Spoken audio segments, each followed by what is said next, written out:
There are three types of online business. The first is traditional online business, and this includes more well-established industries such as virtual bookkeeping, accounting, financial services, marketing, IT, and the like.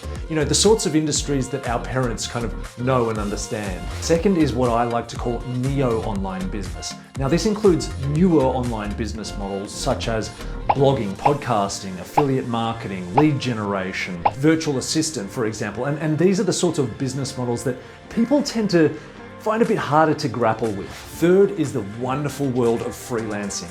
Now, as someone who has struggled being an employee and wanting to run my own show, find my own clients, build those relationships, dictate what I'm worth and what I charge, and choose when and how I want to work, I'm a huge advocate of freelancing, and I'm sure my passion for helping you start out as a freelancer will come through in this video. In this video, what is freelancing and how can you make money online as a freelancer? Check it out.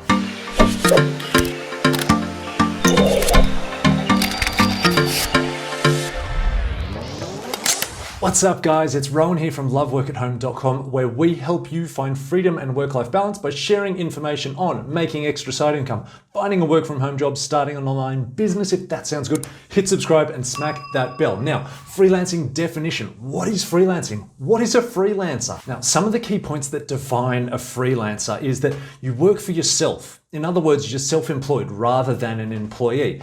Now, because of that, you're not limited to working for one company. You can have as many clients going at the same time as you are comfortable with. And also, freelancers are hired by companies who are seeking work done on more of a part-time or temporary basis. So you'll often do one-time gigs, but I find that when I find a good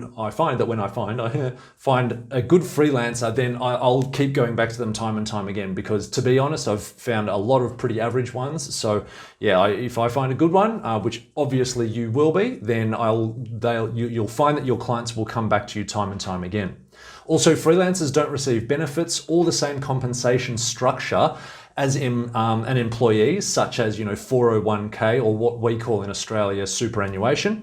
And also, freelancers are paid a rate to provide a service, usually set by the freelancer, or it can be negotiated between you and your client. Now, some of the key distinctions that differentiate a freelancer from a contractor or an employee are, well, we've seen the main points about freelancing, but some of the pros are, it's a great first step into online business and owning your own business and running your own show. Also, you set your hours and your pay rate more or less. If you prefer to work in the morning and then at night, you can do that. If you prefer to work a couple of hours or chunk it or do it all in one go or on weekends, whatever you want to do. Also, there's no limit to the number of clients or projects that you're running. You typically will have quite a few projects running at the same time. And also there's tax benefits when you're running your own business. If you set yourself up in the right way, then obviously speak to your accountant about this, but there can be tax benefits. Some of the cons, on the other hand, are that you don't get any company benefits, so you don't get those benefits. There can be an inconsistent income. You're not an employee, as we're about to talk about in just a moment. So I find, being a consultant myself, that when it rains, it storms, and then there's also dry spells. And work-life balance can be, you've just got to be diligent and be sure that you try to maintain work-life balance. You've got to be strict with yourself about when you are going to work and when you aren't going to work, making sure you don't take your work home with you, or working from home, out of your office. So as an independent contractor, you would work for yourself, so you're classified as self-employed. You'll typically have less clients and projects, but they're often bigger. So you'll often get in with a company or maybe a few companies and work on just a few bigger projects over the space of more weeks or months, or possibly even years for big projects. Also, you can fit in with the company's, you would need to fit in with the company's parameters, I should say, in terms of when they want you to work, and sometimes they will dictate pay, although I'm about to speak to that in a second. And typically no benefits, just like a freelancer, and you're paid a rate set by you, or it's negotiated. Maybe they would dictate it, whatever it might be. Now, some of the pros of being an independent contractor are, you set your pay rate, as we've just said. Larger projects, some people prefer larger projects and the kind of security that can bring, or the perceived security that can bring. And again, you effectively own your own company, so there can be tax benefits there. Now, the cons, there's no company benefits. So and also similarly, it can be an inconsistent income. You can be dropped from a project like that.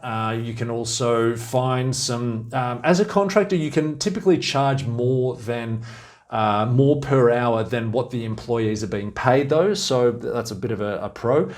And there is a limit to, you'll find that there would be a limit to the number of clients and projects that you can work on, purely because of the scale and the relationship that you build with the company, or how it works with them. Finally, as an employee, now the employer will dictate when, where, how you work. So you will be on their terms, which is fine for some. That's cool. I struggled with it, but not everyone does. They will provide any equipment, computers, all that sort of stuff. That can be perceived as a great perk. Fit in with the company's parameters, how they run things, their HR systems, their, whatever else. Also, you'll be paid a salary dictated by them, but you do get benefits. You've got to check with them if they offer benefits or what sort of benefits. So the pros are, as I just said, benefits. You obviously need to check with the employer about that. Typically stable pay. It's generally classified as the most stable pay. Of course, when there's economic ups and downs and stuff, you can just as readily be made redundant. So it's typically more stable though.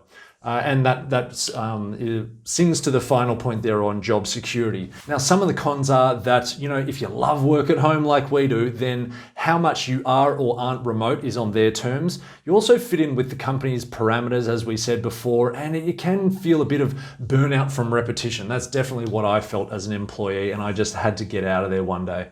Okay, how to make money online freelancing. What are some options? Okay, in our blog titled, What is Freelancing and What Jobs Are Freelance, which is linked in the description below, by the way, we share some other options that you can consider based on your skill set and interests, including writing, editing and proofreading, design, developing, project management, video editing, photography, digital marketing, SEO, virtual assistant, accounting, customer service, HR, education.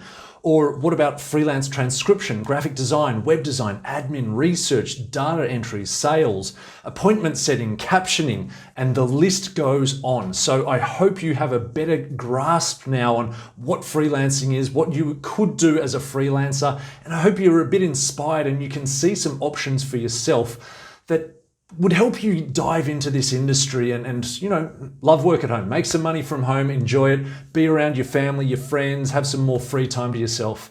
Anyway, I hope you got something out of that video, and if you know anyone that might benefit from it, please forward it on to them.